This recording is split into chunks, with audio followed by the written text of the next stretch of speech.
One thing that I'd like to hear is maybe some reinforcement that he got from ownership. I don't know if that's something Shane would come out and say or that we're going to get from him. Maybe that's more something from the owner. But I want to just hear that at least I know and that Shane and Dable know that they're going to be here beyond this season, regardless how it plays out the rest of the way. And that would at least create a sense of stability. And then from there, needing to get a quarterback and so on, and kind of doing this thing the right way after 3 years. Yeah, I mean, eventually they'll get it right. I'm very interested in what he says today. Now, there's a big difference between accountability and putting people on blast. I mean, you can straddle that line, and I need to see him strike that today. Now, the good news for Giant fans, Joe Schoen doesn't seem like a guy who's just going to go up there and say everything's fine and everything's okay when we all know that it's not. I need some honesty. I need transparency. I need him to embrace how awful this season has been. And I would like to get a hint here, Sal, and I don't know the answer to this, but I would like to get a hint. Are he and Dable absolutely married as a team, as a duo going forward? Yeah, it's something that we were just thinking about, earlier. I never really thought about that before. I like having one combined unit. Like, if you're going to get rid of one, get rid of both, start fresh. But maybe there is a case to be made that, the owner likes Joe Schoen more and they don't like Dable's arrogance at times or terseness. You going back to the wing stuff last year. I never blamed Dable for that, but I could see how maybe he rubs people the wrong way, whatever it may be. I still believe that they're tied together. I don't know if we're going to get an answer for that today, but I do think that's something that's interesting that hasn't been brought up yet. Like, we think about, okay, well, is Mara just going to fire both Schoen and Dable? Well, what if he says Dable's out and he keeps Joe Schoen because there's still an unknown? Like, I like Dable and still believe in him, although the record is what it is. With Schoen, I still think there's incomplete. It's you don't know yet what he is in year 3. So I could see how Mara would maybe be a little more patient with him and not liking the results of this year and having to make somebody pay. Maybe there is a chance that it's just Schoen that stays and Dable goes. I don't think that's going to be the case. I think that when you look at the good year of 2022, that was more Dable than Schoen because the roster was pretty much inherited, and Dable coached them up. They had a really good, fun season, won a road playoff game, and then they've reverted back to the disaster that the Giants have basically been for the better part of a decade and a half here. I don't know why. I mean, listen, I also don't know some of the other things that Mara's done recently, so I don't really know what he's thinking. But if I'm John Mara, there's no way that I view Schoen as more of an asset than Dable. Right, there's no chance. Me neither, but I just don't know what he's thinking. And Shane speaking today, and really, I'd rather hear from Mara himself. Like, we heard him about that, outside of that movie for his father, whatever, all that stuff. Yeah. I want to hear, I'd love to hear from Mara and have the right questions asked. And not a tough interview, but just, hey, where are you at? Like, is he going to, again, give them not the fake vote of confidence, but say, look, I know why people are speculating about their jobs. I know why people are calling for their jobs, at least Dable's case. They're staying here beyond this season. I can say that now with certainty. Not, I don't anticipate making changes. These are the guys, and then go from there. Like, what are we going to learn today from Joe Schoen? Okay, fine. Like, he's going to take accountability. Obviously, he's going to say the season stinks. Like, what else is he going to say? He's going to be asked about the quarterback. He's going to say, you know what, that's going to be up to Dable. As an organization, we've got to figure out where we're going, what the next steps are. I would be surprised if he definitively said, we're done with Daniel Jones. We all know. Yeah, he's not going to say that. Yeah, okay. So, I don't think he's going to say that. It's going to be a Dable thing. Yeah, and it's officially over with Jones. Like, finally, we've gotten here. We've yelled and screamed and kicked and played, begged and played, whatever. It's over. Daniel Jones is no longer the quarterback of the New York Giants. Not now, not ever again. No, it's over. So that's over. So we know that, but we don't know who the future quarterback is. He's not going to say that either. Like, I don't know what we're going to learn today from Joe Schoen. That's why, to me, I just hope that at least he could come out and somebody's going to ask him about his job security. Hey, have you heard from ownership? Have you guys been? And if the answer is, we don't know that yet, then that, to me, could be alarming that he might not be long for this job. Or the answer could be, we're confident in where we're going to be, and we've been assured. Well, see, I wouldn't say that. Ask me. I'm going to be Shane and ask me about the job. So here's how I would answer that question. Go ahead. Yeah, are you concerned about your job status beyond this season, being that the year has gone out of control? If you finish with a bad record that it seems it's going to be, are you worried about your job? Listen, guys, our mission here is to get the Giants back to being the New York Football Giants, and we didn't think it would be an easy road. It's been met with some challenges. There's been some ups and some downs, but we are looking ahead. We're not looking sideways, not looking behind us, and that's above my pay grade. Can I ask That's one really more? how you do it. Can I ask one more? Yes, Joe. Joe, what do you have? Whose decision was it to extend Daniel Jones? That's the owner. I'm going to pass the buck on that. Next question. And then it just evolves into blame Mara on everything. I like the role playing here, but you see what I'm saying? Like, I know. Shane speaking great, but like we already know the Giants stink this year. We already know Daniel Jones. Like based off of what Dable said yesterday, we know that Daniel Jones isn't coming back. And I told you yesterday, like even if he was going to start when they do resume play after this bye week, I'm not watching anymore. So I was already done with him, and now the Giants appear to be done with him as well. It seems like that's the case. So what more are we going to learn from Joe Shane today? I'm excited to hear what he has to say, and I hope maybe we do get some good nuggets of information. But really, at this point, I think it's imperative that Giant fans hear from the owner of this team. I'm with you on that. But listen, this is a State of the Giants day. Yeah. This is a State of the New York Football Giants address, and we all know what we've watched here. So what will we learn? Well, I think we'll learn to an extent I don't know what he'll actually publicly say, but what I'd like to get a glimpse of is his overall level of tolerance for this slop that we watch every week. How about we start with that? That's why when I say the transparency and honesty and accountability, he's got to embrace that. Nobody wants it. I don't want to hear about narrow losses and, we got a bad break with our kicker a couple of weeks back, and if this would have happened, we'd have an extra win or two. It's really not that bad. It's bad. They haven't won a game at home. There's empty seats. People are pissed off. Now, I will say this. In the grand scheme of things, Sal, like what will it fix today? Nothing. But this is one of those days where the Giant fans, and they are great fans, as we know, they want a little pound of flesh. They want to hear their GM communicate to them that he's disgusted and it's bothering him, and that trickling up to ownership, it's bothering them, and the head coach is disturbed by it, and it's unacceptable, and we will fix it. Even if he doesn't fix it, there's got to be some rawness today. That's what the Giant fan needs. And if we don't get that, then maybe the calls for this regime being changed get louder. If Shane goes out there and doesn't show himself well today at 3, he's got to be a human being today. Yeah, he's got to be a human being today. That's accountable. Not just with the robotic answers. Bingo.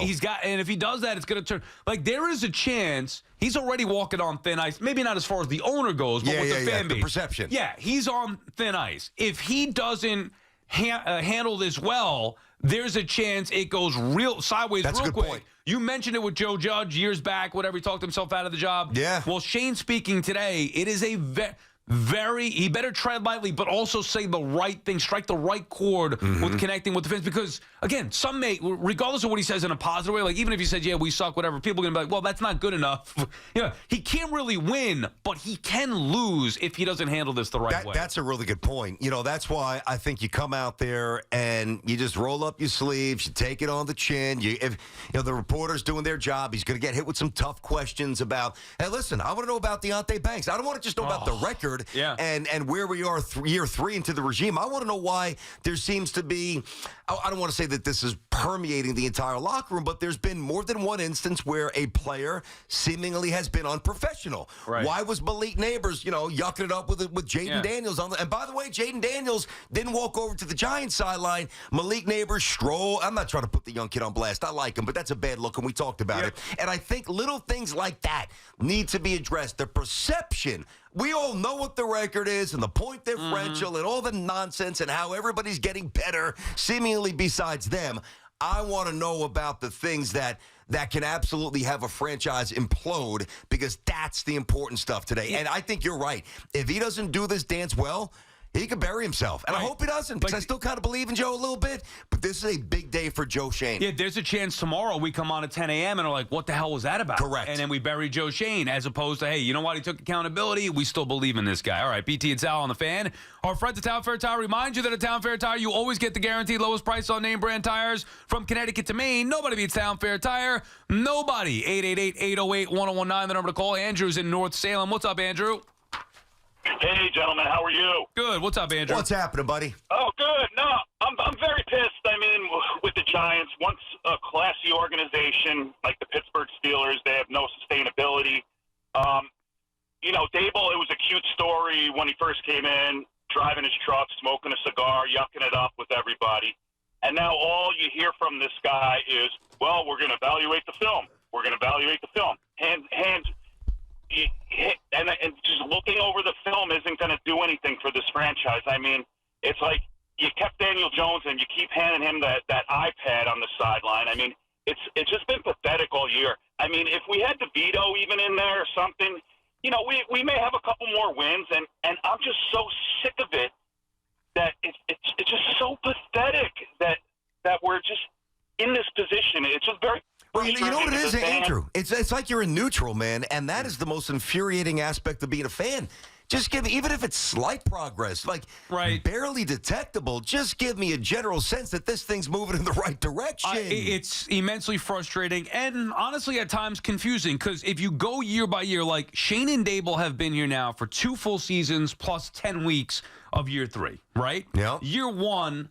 Like, very good. How could you not say that it was anything other than an incredible success? It was an A. I know it was a detriment now in hindsight, and we kind of, like, we knew it at the time, too, especially after they gave Jones a contract and told us, like, oh, how could you give him that, but there's an out in the contract, whatever. Yeah. But the fact that they were able to win and get to the playoffs and win a playoff game on the road, it was great in the moment and definitely positive signs for the head coach specifically. No doubt. A little bit for the quarterback and just, okay, maybe they're finally headed in the right direction. Last year was supposed to be the big step forward from that. Okay, maybe not the results, meaning at the end of the year, they may not get to the playoffs or win a road playoff game, but at least you want to see a building block in year 2.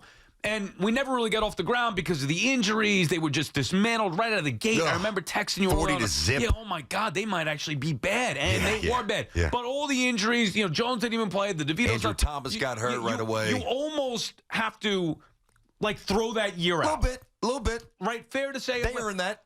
Now, some of it we grade on, but for the most part, you say, okay, let's just throw that year out. This year, then, was supposed to be, okay, no more excuses. We saw what they did year 1. We'll give them the bye or whatever happened in year 2, all the injuries, all the excuses. This is the year. And it's gotten worse. Like, this is worse than last year because Jones is healthy. And I know Thomas is still out, but, injuries happen in the NFL. They went and got Burns. Like, they brought in players to be competitive this year. That's right. In year 3. Drafted a receiver, and the record's top gotten 10. worse. So, I mean, we've had mixed results. I still at my core, and my reasons are becoming less and less. Like when you ask me, well, how can you still defend Dable? I mean, it's getting harder and harder. I still believe in Shane and Dable, and I also need to see more specifically from Shane. I don't think it's fair to properly evaluate a general manager after just 2.5 years, but it's been bad, really bad now for 2 years. Listen, there's a reason why I've said for a while now that I think that there's a good chance that Dable 2.0 is better than this version. Right. I think he's got a lot to learn. I think he's got to look in the mirror. I'm not talking about his concepts. I'll let Boomer and Tiki do that. Although, you could question some play calls here and there for sure. I'm talking about just how he runs the room. I think he's got to shift a few things around. Now, I think it's hard to do it in the same organization. I remember years ago when I just happened to be working in Detroit when this happened, Rick Carlisle. Rick Carlisle, they were good. They won a lot of games his first 2 years, but he was tough around the office. He didn't really interact with like the receptionist. He was just a hard, and I loved it. I got along with him great, but it was tough for him. He went to TV. He repackaged himself. He changed. He looked in the mirror. He evolved as a human. He came back, won a championship with Dallas. He's one of the best coaches of his generation. I think Dable's upside is tremendous, but I think he trips over himself too often. I will say I'm starting to get the sense that he's not he's starting to. I don't want to say backpedal a little bit, but less arrogance, which is a good thing. Well, yesterday was a good thing. The way he was even, I understand the question. Yeah. I know he's got to do it. You but can't be combative when you don't win. Correct. You can't but be. That doesn't work anywhere, especially here. At least we're starting to see that. Yep. Mark is in Shrub Oak. What's up, Mark? Hey, man. Hey, guys, it's a pleasure to talk to you. I am a 50-year Giant fan going back to the Joe Pisarcik days. Wow. I feel like we're going backwards here, boys. I understand DJ. We had to sign him, okay, with a 2-year out after the playoff win. They didn't have to. Okay, but you know what? They were kind of in a bind, so I get that. Barkley, I understand, too. Mm-hmm. But after last year with Daniel Jones, how do you go into this year with no acceptable backup? If they had Tyrone Taylor, we may have minimum 2 more wins, possibly 3, based on what I saw this year. Tyrod Taylor. This guy is awful, guys. But Mark, I mean, Mark, there was no point to that. I get what you're saying, and thank you for the call. We appreciate bud. taking time to listen and call us in. There's no point, and you want to use Tyrod Taylor, whoever, Drew, like even DeVito. There's no point for doing that. The issue that I have is that I personally was done with Daniel Jones years ago. Before, like, the mistake, they just keep making mistakes over and over again, whether it's drafting Barkley number 2, picking Jones.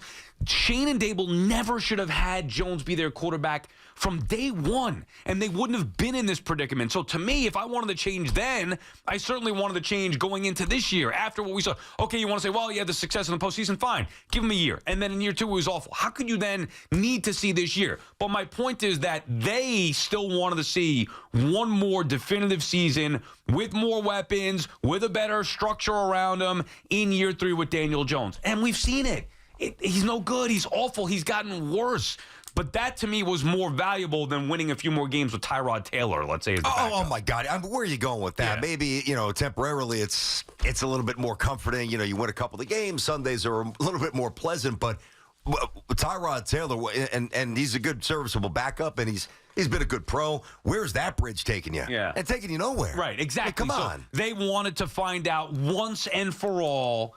And they weren't alone. Like, people will call us this year. I don't blame them for needing that definitive answer. Okay. I don't. Even though I know enough. where we were, Yeah, me but too. I can see why they would. I mean, listen. It's fine. He played well for him the first year. It's Tough. fine. Played well. They won. Got it. What he ran I for? get 8 it. touchdowns. He didn't take the next step, and he never will. But there is no more, like, this is it. And that, to me, was, I guess, more valuable than trying to win a few. They weren't going anywhere with Tyrod Taylor or anywhere with Drew Lock, whatever backup you want to pick. Yeah. So it's more valuable to once and for all and show the owner he ain't it. Now the big question is, will this regime get the chance to pick their quarterback finally? And we'll find out what Joe Schoen has to say today at 3 o'clock. Who knows if he's going to answer any of these things, but... Yeah, how do you answer that? Yeah. Because you're commenting on your future. But that really is the money question around the Giants right now. Who's making the decision? How willing are they to, and what will they give up to scoot up the draft board, 1, 2, 3 spots if they have to get whomever they want? And who's actually making the pick? And then who's coaching them? I don't know. I don't know if Mara knows yet. Yeah, well, I mean... And we get a lot to get to today, starting obviously with the Giants. We'll get to the Soto stuff, some Aaron Boone stuff, a little Knicks talk as well. Just getting started on this Tuesday, BT and Sal on the Fan.